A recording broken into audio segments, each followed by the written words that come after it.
Hi guys! Tara samahan niyo akong tikman itong bagong pasabog na pagkain na hindi lang basta makulay, masarap, affordable, may health benefits pa para sa atin. Kaya naman worth it matry lalo na yung mga turista na nagpupunta sa Binondo. Ito ang Monclong's Fast Food na located lang sa may De La Reina Street, Binondo, Manila. Tabi lang siya mismo ng Lucky Chinatown Mall kaya hindi kayo mahihirapang hanapin. Then ito pa yung mga iba't ibang klaseng sinaserve nila. Pero itong ube sinigang nila ang i-feature natin for today. After balatan nito, pwede nang i-chop ng maliliit. Tapos pwede nang pakuluan hanggang madurog at maging ganito yung texture na niya.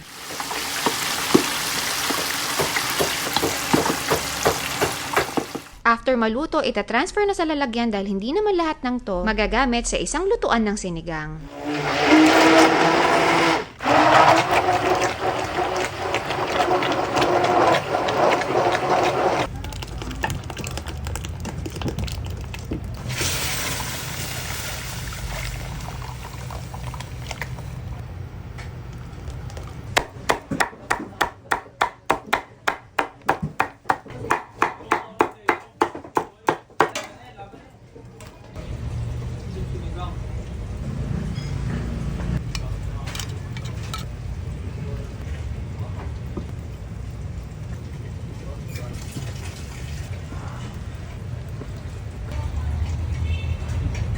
Come up sa ube sinigang na ganyan. Very unique ah. So, nag-iisip lang ako nun ng new menu. Then, naisip ko nga yung ube sinigang kasi actually yung mga ganitong dish is makikita lang natin siya sa mga fine dining or sa mga high-end na restaurant. No? Yes. Yung mga nagkakaroon ng twist, yung mga chef doon. So, sabi ko, why not na ako din magkaroon ako ng something unique na pero hindi mawawala yung lasa talaga ng sinigang, ganun pa rin. Yung asim niya, nandun pa rin siya. So, yung ube kasi hindi niya na-overpower yung lasa ng sinigang. Neutral lang yung lasa niya, lasang kamote lang siya pagka tinikman natin siya. So, ganun lang. Nagbibigay lang siya ng kulay at lapot sa sinigang natin and then healthy pa. Ginamit ko ube instead na gabi. Actually, mas mahal yung ube. Pero yun ang pinili ko at least para matikman din ng mga ordinaryong Pilipino kung ano man lasa ng ube sinigang. Dito lang kami matatagpuan sa gilid ng Lucky Chinatown Mall, 1080 De La Reina Street, Binondo, Manila. Sa Waze, Google Maps, Chef Monclong or Monclong's Fast Food. Everyday open kami from 10 a.m. to 8 p.m. So, kita-kits tayo dito. Thank you, Chef. Thank you po. Kaya naman ano pang inaantay natin guys? Huwag na natin patagalan. I-try na natin. So guys, itatry natin tong Filipino dish na kakaiba sa kalye. Imagine, yung nakasanayan nating sinigang. Sa kanila dito with a twist. Pero sa kalye guys ang kulit. So ito yung tinatawag nilang ube sinigang or pink sinigang. So meron silang mga short order dito, pero yung in-order natin syempre yung pinaka-overload na. So merong lechon kawali, pata, at baka. So yan, tatlong klase na ng gulay yung nandyan, talong, sitaw, kangkong. Pero sa short order naman nila, nakaseparate yung mga laman. So meron silang lechon sinigang with rice, 100 pesos. Yung pata sinigang rice, 120 pesos naman. Tapos yung beef sinigang rice, 130 pesos. So nakaseparate siya. Ito namang overload, 290. Good for sharing na syempre. Ang dami nito overloaded sa dami talaga ng laman. Pero guys, mind you dito ko lang pinalagay para makita nyo yung mga laman na kasama. Pero dito talaga siya nakalagay. Sa malalim na bowl. So imagine niyo puno to. At ang kinagandahan pa nito guys, unlimited yung sabaw nila dito ng sinigang. At kahit anong orderin nyo, kare-kare man yan, pwede kayong humingi ng sinigang sa kanila. Try muna natin yung pinakasabaw.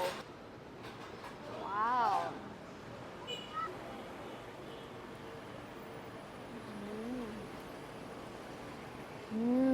Wow! Sinigang na sinigang yung lasa niya, guys. Tapos ang rich, may konting anghang, saktong-sakto yung alat. Wow! Ooh.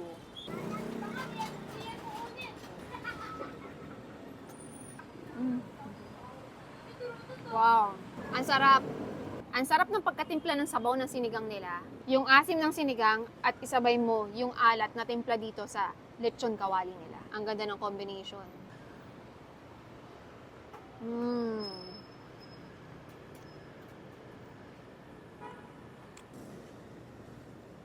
Hindi pa ako nakakakita ng ganito sa iba. Dito pa lang. Very unique.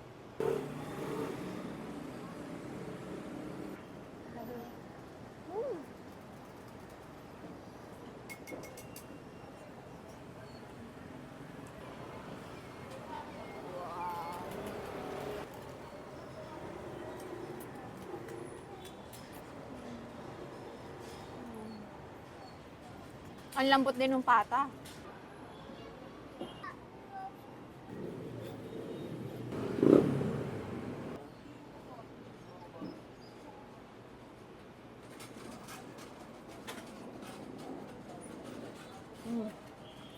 Bagay na bagay sa rice. Sabaw pa lang, panalo na eh. Ang kinagandahan nito guys, ube yung hinahalo nila. Hindi naman nasa-sacrifice yung lasa ng sinigang. Sinigang pa rin siya. Kumbaga ang nabibigay lang texture, lapot, tsaka kulay. At hindi lang yun, healthy pa. Tsaka yung asim niya, yung balanseng alat, yung init niya, very comforting. Ito yung okay matry ng mga tourist na nagpupunta ng Binondo. Sana matry ng marami. Very unique.